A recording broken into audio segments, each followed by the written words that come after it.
What's up, fam? Welcome to the first ever episode of The Real Talk with Jazir, the podcast that's all about the real Gen Z conversation. I'm your host, Jazir, and today we have one of the most honest convos in what it's really like to be young in today's world. Joining me today is someone I really vibe with heavy. He's not just a climate activist, but also a leader. But most importantly, he's one of us. Welcome to the show, Omran. Thank you so much, Jazir. I'm extremely flattered. Unanichocha. Guys, remember, we are not here to preach. This is for every Gen Z out there feeling inspired, lost, or even lost. So, let's get into it. So, who is Imran as a Gen Z? Omran Hassan is just a random boy from Garissa, actually 19 years old, joining university soon, actually tomorrow. Okay. So, to pursue communication and public relation, I'm also a climate activist as well as a peace advocate. I also champion for children's rights and climate activism. Oh, that's great.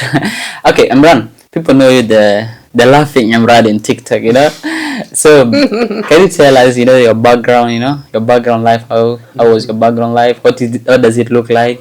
Tell us more about that. Yeah, so generally my background education wise, I was schooled and grew academic wise in Garissa County here, and really delved into climate activism at the age of 9, but grew into it when I reached high school, when I met Save the Children, when I became the ambassador, and that's when my whole life of activism started opening up, where I became a climate ambassador.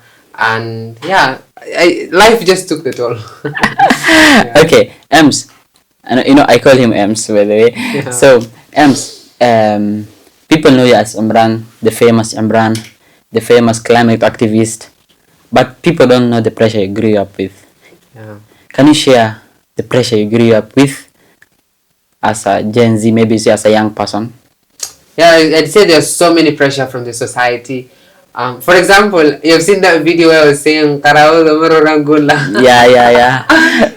That video came as a result. I was so angry that day because my dad had just received a call from one of my so-called relatives, telling my dad, "What's Imran doing on TikTok? Like, take his phone away, put him in madrasa, and let him focus on his deen. This boy is destroying the image of the community, blah blah blah." And then my dad, with his 2 legs, came to me and started saying, "Imran, you should get off TikTok, give me your phone, blah blah blah." And I told him, Dad, I'm in university stage. If you wanted to put me in madrasa, you'd have put me when I was young. This is not the time to start talking about you're going to put me in madrasa, and that doesn't even make sense. So I'd say there's so much pressure in the family, in the community, in the society. Everybody wants you to back down from the dream just because maybe they're feeling miserable, maybe they have pressure. You're not doing things the way that used to be done. So of course there's going to be so much backlash from the society, from the home, from the family at large. So it was really hard, and it really still is hard, but I've managed to convince my parents. I guess like if you have understanding parents, then everything's going to work for you. Okay, so talking about your parents, the pressure, everything. So the community sometimes you're like one attacker, like you solve your life or figure out your life too early. Yeah. Have you ever felt like, I want to figure out my life so early, like I want to make it perfect so early? Have you ever felt like that? Yeah, obviously. I mean, being a person who was born in a polygamous family, okay, and there are so many children, so you're craving for attention, and your parents, and I don't know if you've realized that I'm really loud. I don't know if you've known that. Yeah, I know. I'm really loud. It's because of the adaptation. It's coping mechanism. Okay. So I found out that I really had to figure out life early because of the fact that I was not an only child, because nobody cared for you. You had to care for yourself. You had to take care of yourself. Your parents can never be there emotionally. Like, even if they try to be there for you emotionally, or they will be there physically, but emotionally investing and mentally and teaching you about life, it will be very minimal. Even if there's a percentage, it will be less than 20% on your life. So I guess like I just felt like, being the sixth born of a polygamous family, I felt like I really needed to figure out life early so that I can, survive. It just came naturally because of the fact that I needed to survive in life. And life is harsh, especially with this everything that's happening in the world. I really understand you, my Yeah. guy. So, Ems, talking about Gen Z, mostly Gen Z. Yeah. Gen Z has mad pressure, mad pressure So much. from society, family, even ourselves. Like, have you ever felt like, for real, I'm not doing enough? Obviously, there are times you feel like you're not doing enough. It's not just enough. Like, and to make matters worse is that your own parents or your own people at the house, your siblings, your friends, they make you feel like you're not doing enough. Like you've not reached where you want to reach. Like for me personally, I'm a very ambitious person, and having ADHD, I really grew into you find interest in something, and then after some few days now you've lost interest. Like for example, if you look in my page, you're going to find like in a week, let's say I take a week and then I post today, tomorrow, the other day after tomorrow, and then I take months All to of a post sudden, another video. all of a sudden you disappear. Exactly. Okay. So it really became hard, and I guess so it really does. ADHD really did affect my motivation and how I wanted to tackle life. So yeah, I really do think like there's so much pressure from the society and everything. Okay, can you explain a little bit about ADHD? Si kila mtu anajua ADHD ni nini. Yeah. So you can explain what is ADHD? Attention deficit hyperactive disorder. Okay. So it's the condition whereby you cannot focus on something. Like it has a series. I'm not a doctor myself. I'm not a medic. Okay. But I'd say there are so many effects to it, and it actually affects people mentally, physically, emotionally, spiritually if you don't take heed. And a lot of people go with it unheeded. People are like, you're Sufia Tala, you're like this, I don't know. People just don't get it. But it's actually the fact that you are suffering from ADHD. You cannot focus. ADHD is like you are hyper. ADHD affects people in ways. So there are people who are hyper. Okay. Like they talk a lot. There are those who move a lot, and there are those who think a lot. So it affects people in those three ways. So you'll find someone is very quiet, but they end up doing things in rush. So or someone is very fast, like they make hasty decisions. Like for me, I'm such kind of a person. Like if I decide to do something, I do it immediately. So I think ADHD is really something that takes a toll on a lot of people. So yeah, basically that's what ADHD is, and it affects me in many ways, as you can see. Okay. Yeah. So can it be cured? Is it a disease or just something natural happens? It's just a mental issue. Yeah, I don't think ADHD has a cure. Okay. You just have to learn how to live with it. Like you just need to be proud of it and know your body and understand your body and understand your conscious and understand your brain, how it works, how everything goes about. Because ADHD simply affects the mind. Okay. So when the mind is stimulated, like when you get dopamine, like this something certain, I don't know if it's an enzyme or whatever, called dopamine. When it rises, when you take coffee, when you listen to music, like there are things which you do, and then your dopamine rises up, and then you start being hyper. You start having a lot of stuff. So ADHD is really something that you can live with, but I don't think, I'm not a medic as I told you earlier. Okay. But I think it's something you can actually live with. So yeah, I think you can live with ADHD, but I'm not sure if there's a cure for it yet. Yeah, I think we're learning something. Yeah. So what can you tell the millennials? What is the hard? The millennials don't know more about the Gen Zs. Yeah. What is the hardest part of being a Gen Z? The hardest part about being a Gen Z is like you are in fights with people who are in denial, who are like, oh my god, when we were kids. I don't know if they used to do that, if these people have done this to you. Yeah. When we were kids, we never had phones. Like we never even thought about phones. We never, like, we were so focused on our books. Na utapata saa hizo wao wenyewe ndio walikuwa wanaenda sijui kufanya some other activities like kudove, kwenda sijui kama unajua kudove, like kwenda mtoni to the river. They used to do mischievous things. We know we live in a digital era. So I think the main thing that millennials don't understand about being a Gen Z is the fact that we live in a digital era. And in a digital era, we cannot do things the way they used to do it. We do things differently. You find that the child who is just 7 years old already knows about TikTok, knows about phones, knows about stuff like that. So you see, the world is evolving, and I feel like the millennials are left behind. Millennials and Gen X, kwanza usikuze Gen X, how me. out of the question. Okay, Ems, we have talked about the 7 years old knowing how to use phones and TikTok stuffs. Yeah. Do you think us as Gen Z, do you think that social media, or as a society, do you think social media is hurting us or helping us? I feel like there's two parts about it, but in this time and age, I think like it's really helping us a lot, but maybe in the future it's going to, unleash back on us. Okay. But for now, I'd say social media technology is really advancing in a good way for us. Look at ChatGPT. You can go to ChatGPT is such a babe, it's such a sweetheart. Like whenever I'm having a bad day or whenever I want to make, I almost got scammed and then I went and asked ChatGPT and then babe, that's suspicious. ChatGPT is the most users are from Kenya. Do you know? Yes. Yeah, you're one of them. Exactly. I'm one of them. Me too. I can't deny. Exactly. Deny. Like ChatGPT is such a sweetheart. Like we just go to it and then you're like, I'm having a bad day. I'm having a rough day. You need advice. You need about life. You need it to ask us. Fun fact: I actually used it to do some work. Okay. That's the idea. Okay. Yeah. So I was doing work and then there's something I was supposed to provide. I'm not gonna say it. Okay. So I was supposed to provide it, but then I couldn't, and then I went and asked ChatGPT, please help me with it. Okay. Although ChatGPT might be lying sometimes, it really is beneficial, like mental wise, especially for a person living with ADHD. I'd say if you look at ChatGPT, if you look at TikTok is literally the Google of today. You go to TikTok, you search anything, it's there in Kisomali, Akisomali, Kiswahili, any language you go and search, you're going to find it. You're going to find it on TikTok. Tutorials, So I think technology is really advancing in a better way for us for now. Okay. Yeah. I think you have talked about the positivity about social media. Yeah. I'm not talking about the negativity, the likes of pornography, addiction, the likely of TikTok, how it gets you dopamine fast, you see, Yeah. So people are even get used to so short videos and short stuff, they can't do a long term stuff. Yeah. When you talk about the negativity of social media, there is a lot of negativity. Here in Garissa, for example, you saw the other day there was this sex tape.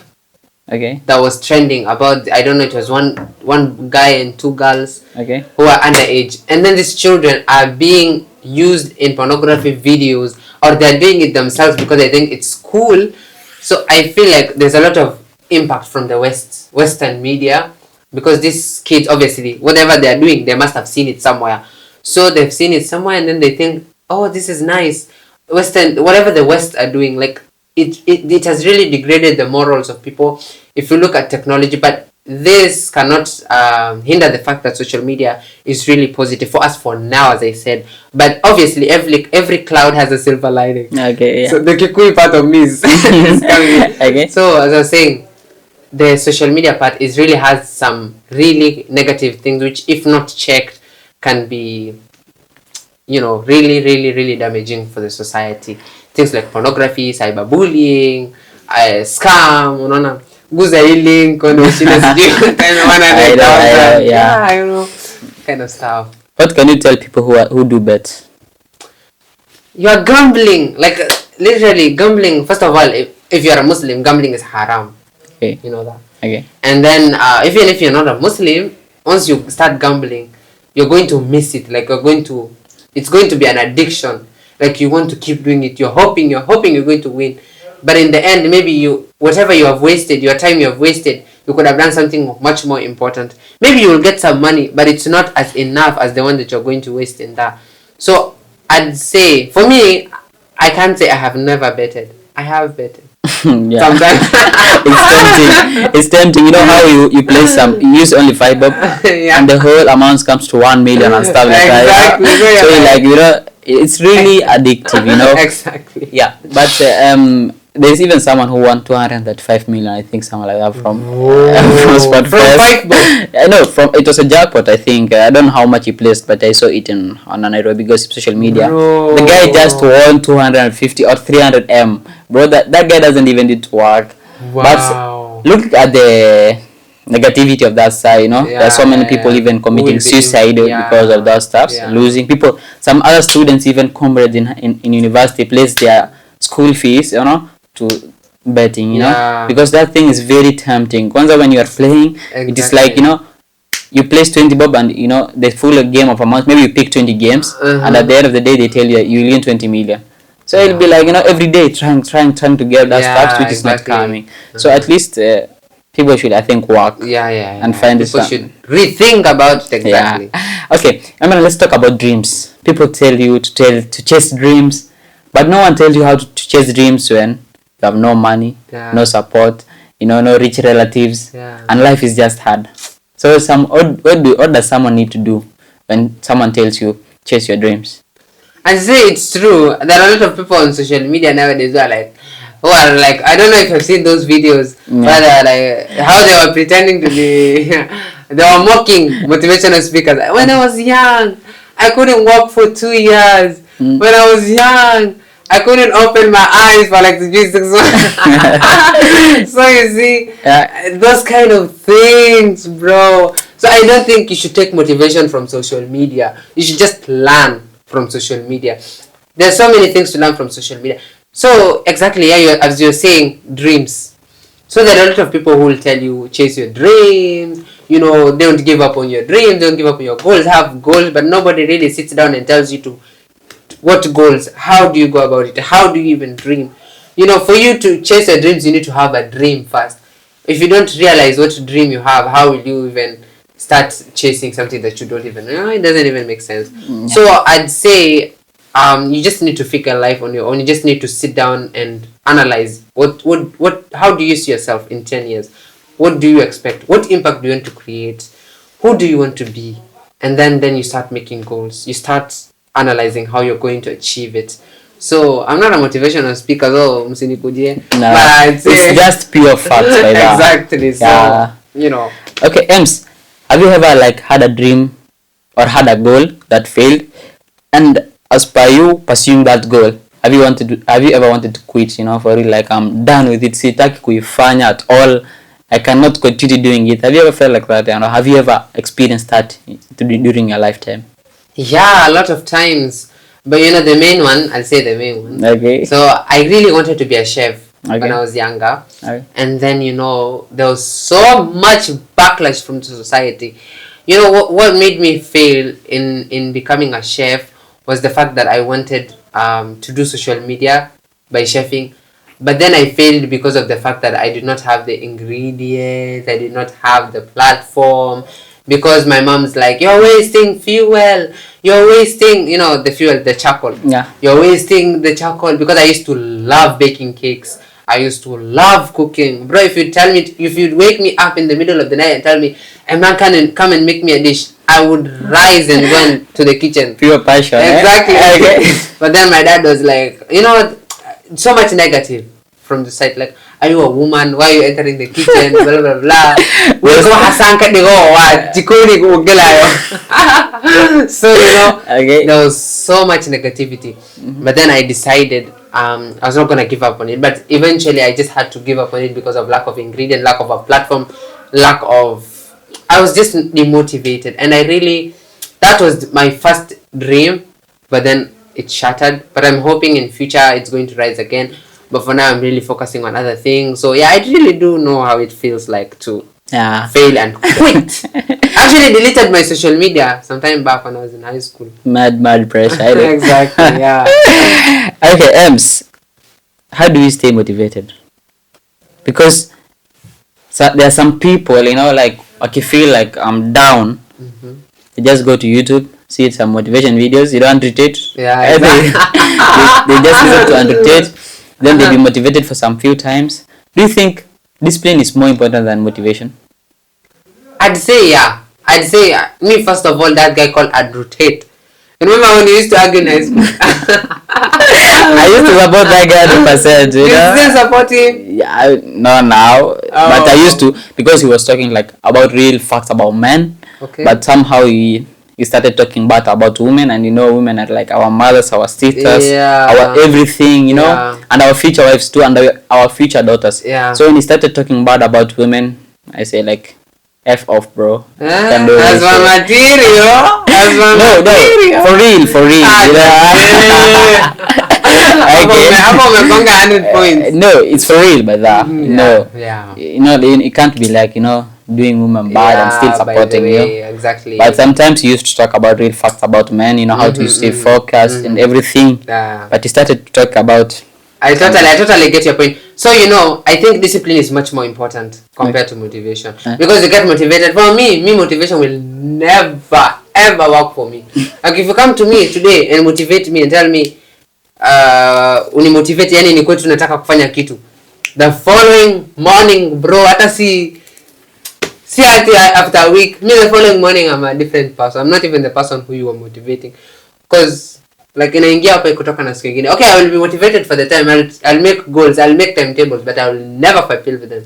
So I think discipline is much more important. Restraining yourself and chasing your goals, and I think discipline is much more. I think on that we are so clear. Yeah. Okay, Ems, I know you have ever tried to get a job. You have ever. So there's these stuffs like climate change, AI taking jobs.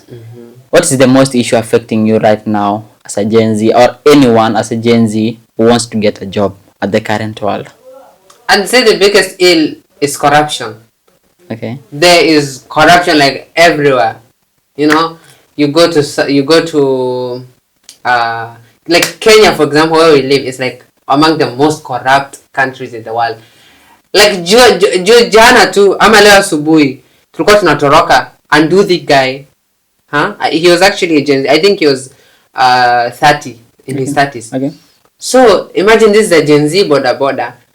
He's like afraid of going through a road because he's like the policemen there who are going to take 50 bob. Like it's known, like it's something normal. Like corruption is something normal. So tell me, if that Gen Z goes there, like today 50 bob is taken, tomorrow maybe that person works around let's say 300 shillings for that whole day, maybe because of the bad market and everything.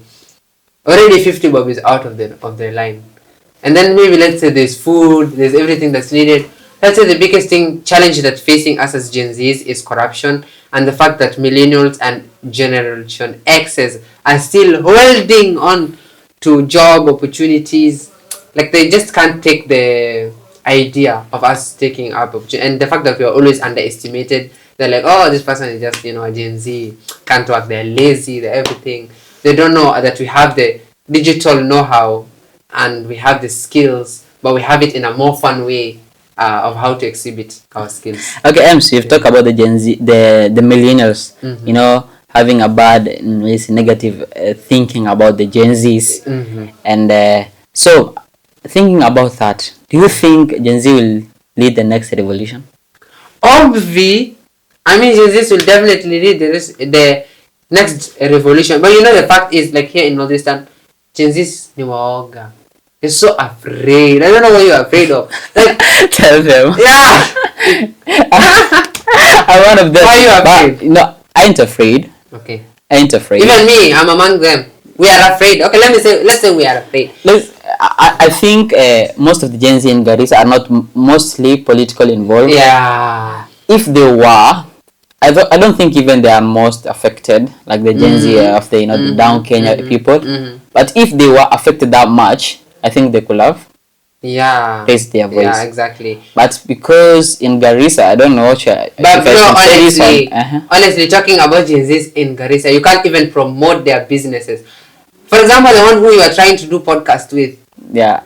Imagine that shit did to you. Yeah. Sabotaged your whole thing. What was his name again? I don't know. Something Ali. Yeah, this.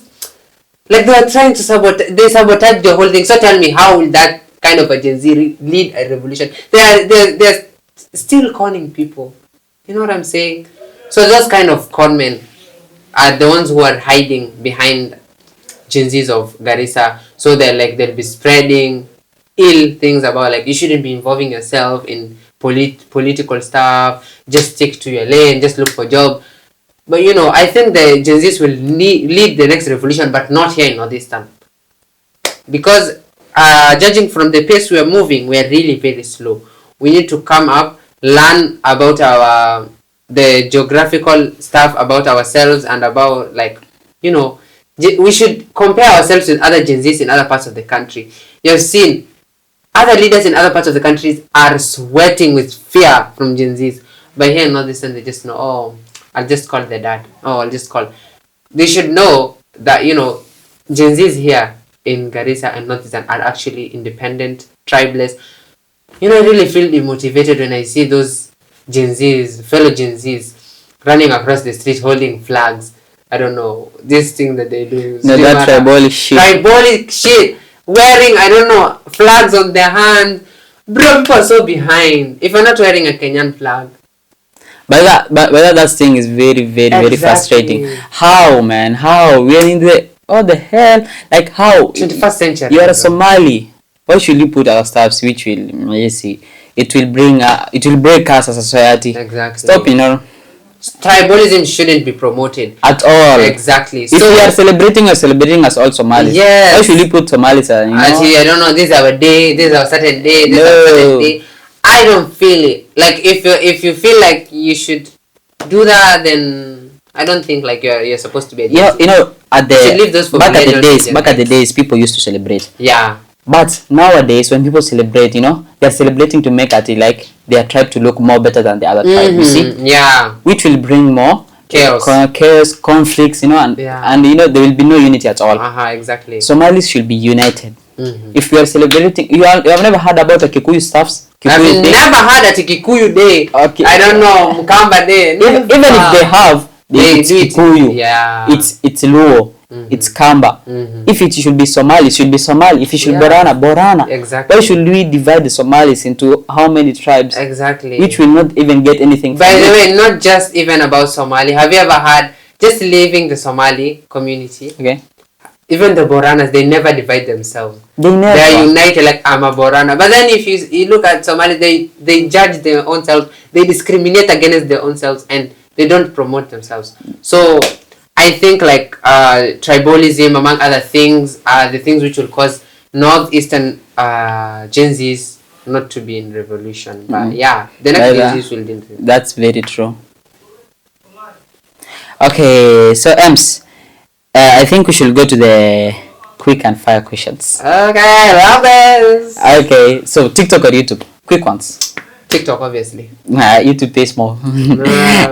Creator, no. Okay, one song that hypes you. One kiss is all it takes. Okay, one lie adult told you that you never like ukuamini at all. You know, you like uliamini, but for now, like you think like this guy played me. Oh yeah, I was told when I was young that, you know, young people should not talk back to the elders. otherwise you're going to be cast. Okay, final message for the Gen Zs. I'd say, bro, you just need to grab the chance. The chance is out there. Revolution is waiting for you.